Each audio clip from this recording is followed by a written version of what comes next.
avez-vous mal à votre cheville? Vous étiez pourtant fait une terrible entorse il y a 2 jours. Vous étiez très enflé, vous n'arriviez même plus à marcher. Souffrez-vous en ce moment? Ben, vous voyez, votre corps fait de chair et de nerfs, votre corps vulnéré est en salle de réanimation. Vous êtes ici pour attendre. Mais attendre quoi? Attendre que votre sort se règle. Soit on vous sauve et l'ascenseur vous descendra sur terre, soit on échoue à vous réanimer et l'ascenseur vous mènera vers le haut. Là-haut? C'est assez de nouvelles pour le moment. La mort? Ce que vous appelez la mort, Plus rien. la suppression de cette vie. Mon travail consiste à vous donner l'information nécessaire pour organiser votre passage. Qui vous emploie? Qu'est-ce que ça signifie, couloir A, couloir V? Comment? Vous n'avez pas deviné? Couloir A pour les accidentés, couloir B pour les volontaires. Autrement dit, les suicidés. Vous vous êtes trompé. Vous m'avez placé au couloir V. Je ne me suis pas suicidé, j'ai eu un accident. Ah oui? Mais je ne me suis pas jeté volontairement contre cet arbre. Ah oui? Monsieur Portable, non seulement tout à l'heure vous aviez de l'alcool dans votre sang, mais cela fait des années que vous buvez. Vous avez essayé d'autres drogues, plus douces, plus rares, plus violentes. Mais l'alcool a toujours été ce qui vous a le mieux permis de vous fuir. Vos affaires étaient en train de s'écrouler, votre journal périclitait, mais vous vous en moquiez éperdument. Votre comportement était de plus en plus aberrant aux yeux de vos collaborateurs. Depuis des mois, vous aviez largué toutes les amarres et vous filiez visiblement à votre perte. Alors comprenez bien que le matin où l'on vous découvre plein comme une bouteille, écrasé à 200 à l'heure contre un arbre, on en conclut à un suicide. Un suicide long et programmé depuis longtemps. Un non-suicide? Moi? Oui, l'alcool, le suicide des lâches. Je suis un peu d'anglais, excusez, mais je n'ai pas connu comme façon.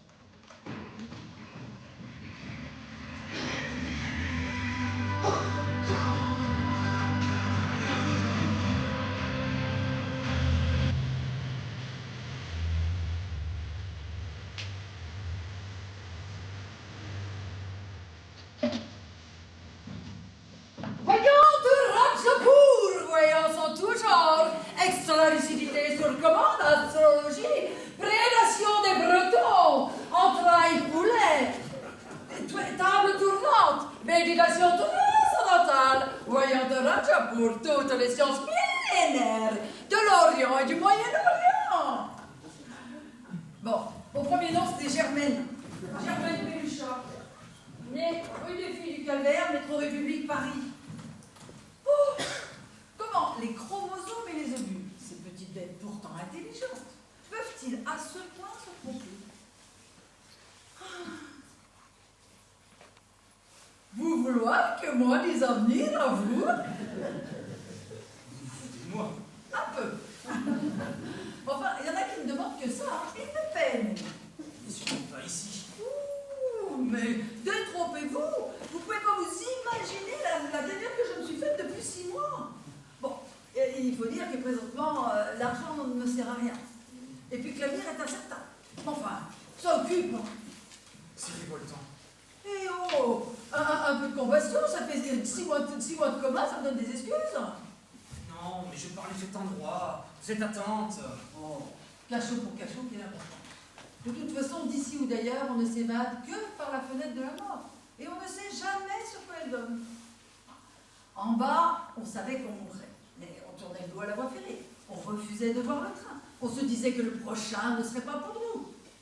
Ici, l'horaire se précise. Eh bien, figurez-vous que c'est beaucoup plus agréable. Ici, on prend le temps, on profite. Maintenant, je me délecte de chaque instant comme d'un bonbon. Je le déplie, je le savoure. Comment peut-on se distraire ici? Ah mais non! Voilà ce qui change tout. Ici, on ne se distrait pas, on s'occupe. D'abord, on voit des tas de choses. Si vous avez la chance de rester longtemps en service de réanimation, vous pourrez constater, ça défie beaucoup. Tous les jours, ça rentre, ça sort, et on papote, comme nous le faisons là. Bon, je ne dis pas des choses très importantes, ni même intelligentes, mais vous non plus. Mais nous papotons. Ça montre que j'existe, et que vous aussi. Et que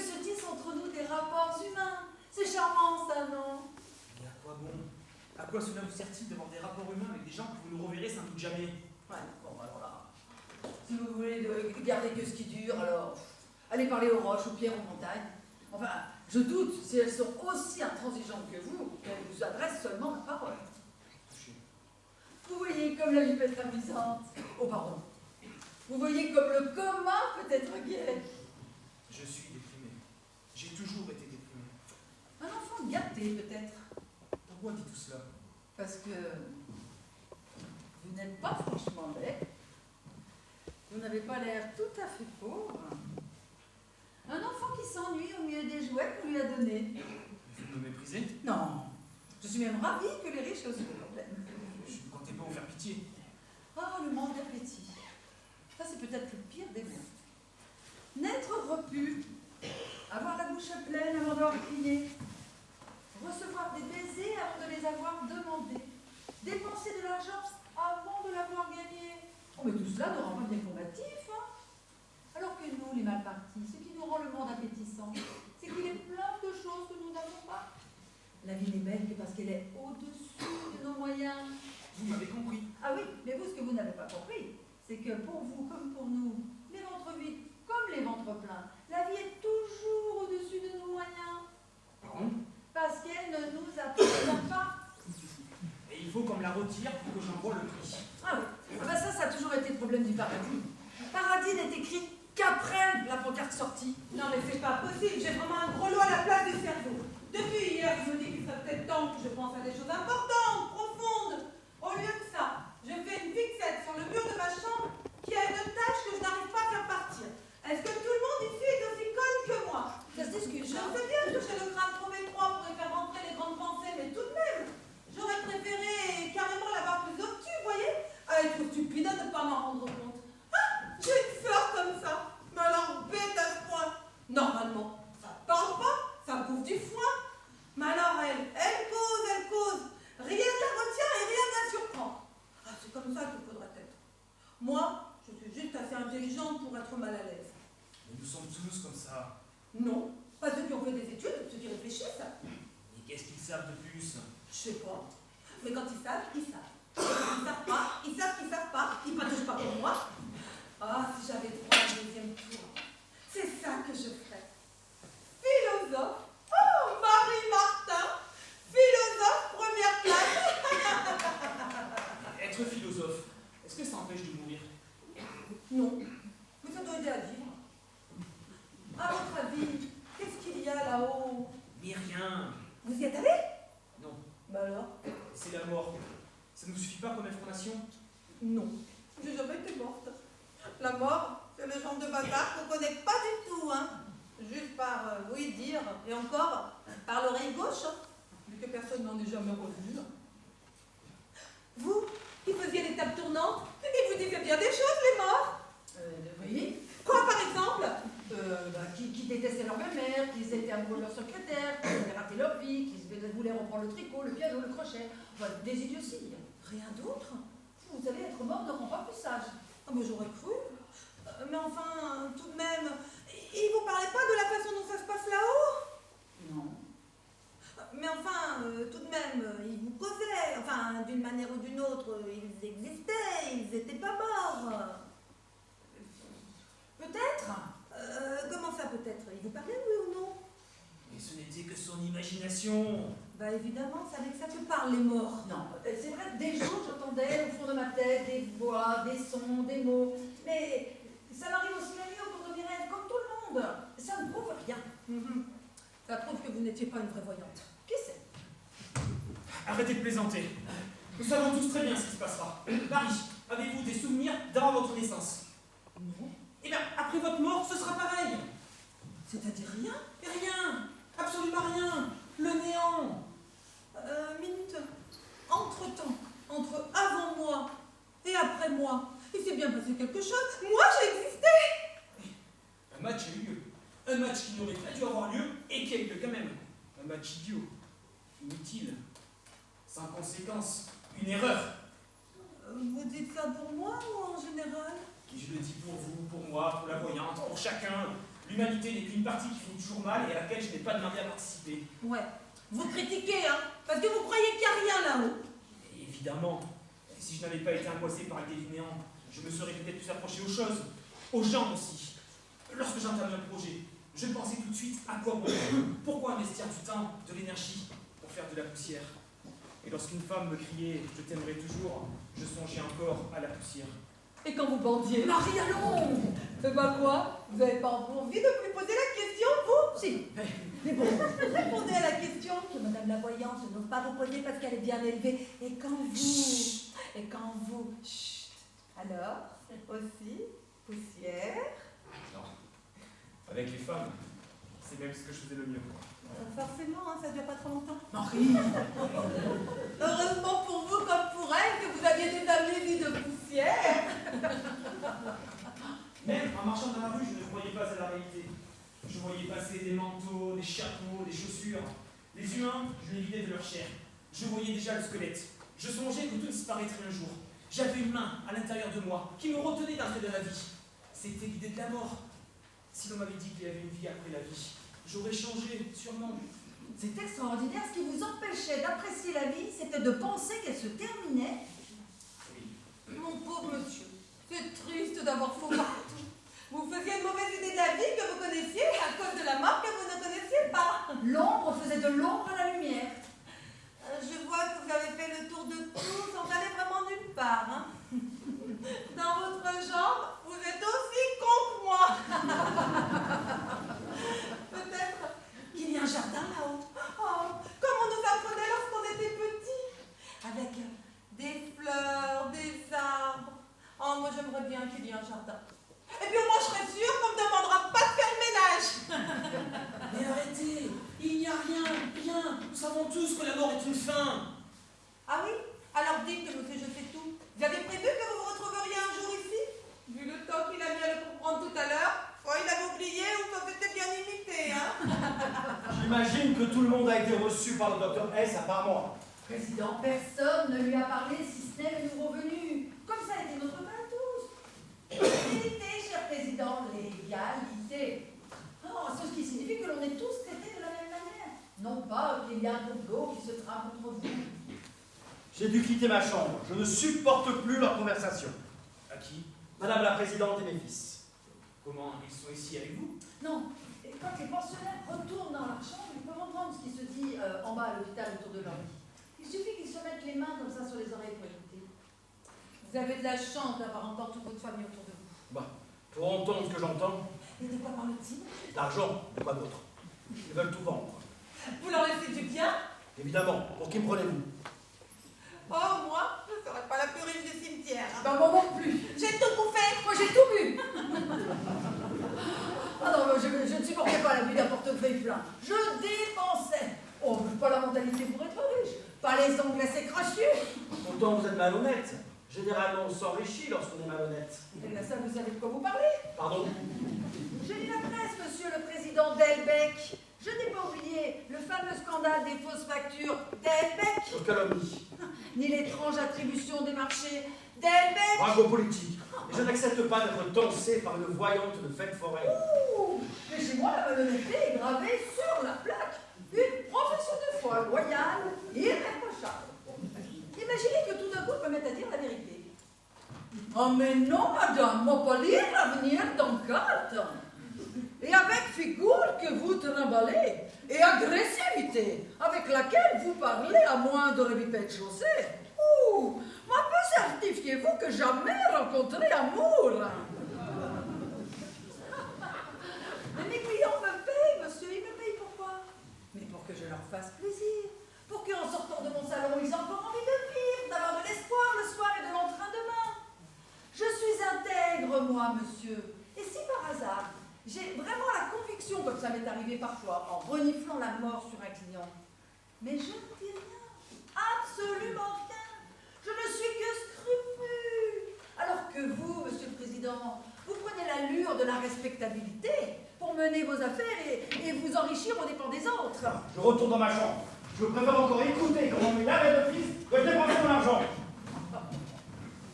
Oui, monsieur le président. Oh, mais il est né, président.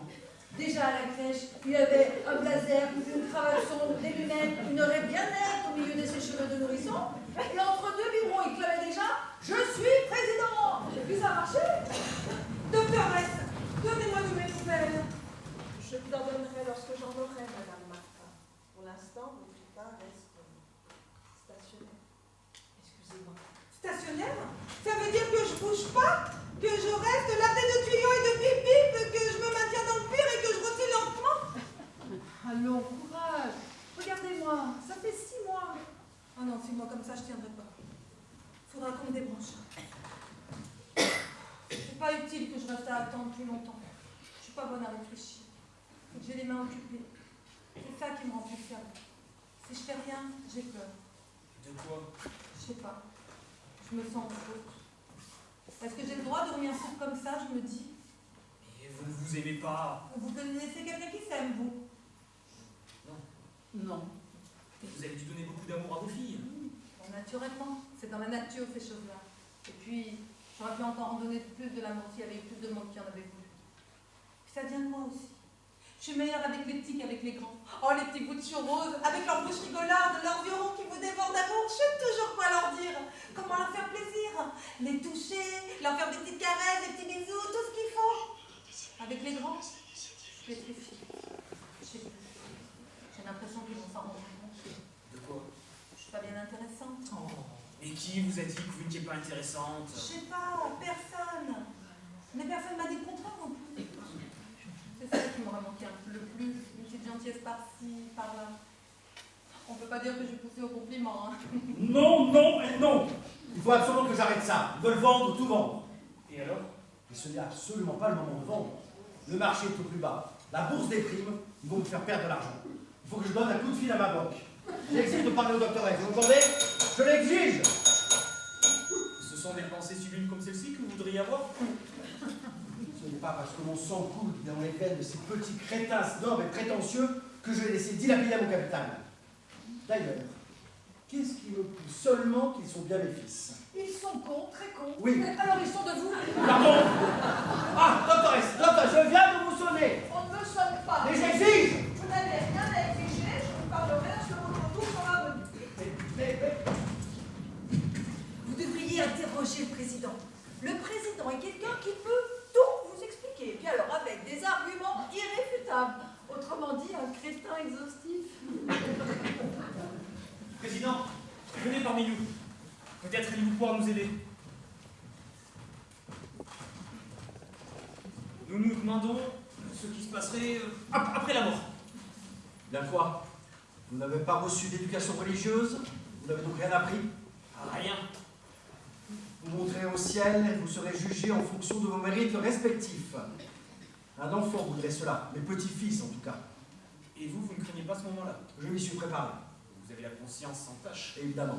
Et vos petites magouilles d'argent, monsieur le président, vous n'avez pas peur qu'au moment du jugement, Il faudrait les prouver, madame.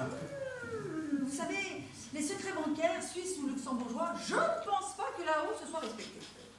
40 ans de trafic et de fausses factures. Mais qu'a dit? Vous vous pardonnez. Tout se pardonne. Et il me pardonnera.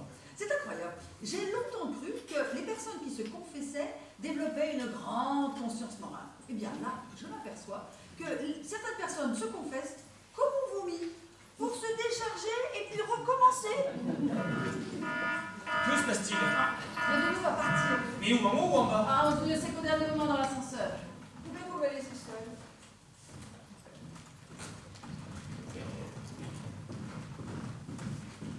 Madame Martin, voulez-vous bien rester avec C'est mon tour? Oui, Ah, c'est une bonne nouvelle, j'espère. je n'ai pas le droit de vous dire. Pas de nouvelles, bonne nouvelle.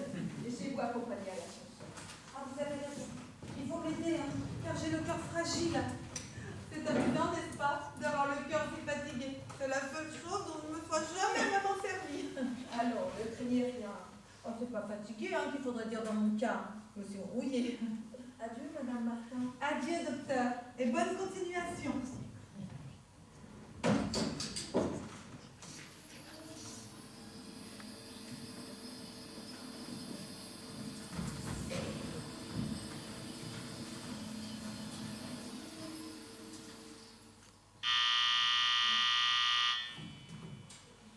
Oh, pauvre femme! Vous qui êtes là depuis longtemps, Lorsque la journée commence comme ça, cela signifie-t-il que tout le monde va partir par le haut? Non. Tant mieux. C'est tout l'effet que ça me fait, vous? Peut-être même que si ça commence par un client qui monte, cela signifie que le suivant descendra. Vous me faites penser à ma tante Zoé, qui tous les matins lisait avec délectation les décès dans le journal. Et à chaque fois qu'elle y trouvait quelqu'un de sa génération, elle glapissait joyeusement. Tiens, un plus. Comme si devoir partir ce contemporain la rendait elle plus vivante. C'est amusant ce que vous me dites. Cela me fait exactement le même effet. Mais vous pensez bien, vous? Bah, évidemment, à qui d'autre? Cher ami, on a trouvé l'homme qui s'aime. Moi, je ne tiendrai pas ici. Hein. Quelqu'un arrive. Oh, à nouveau, quelle chance. Bon, qu'est-ce qu'il dit? Je vais chercher son fils.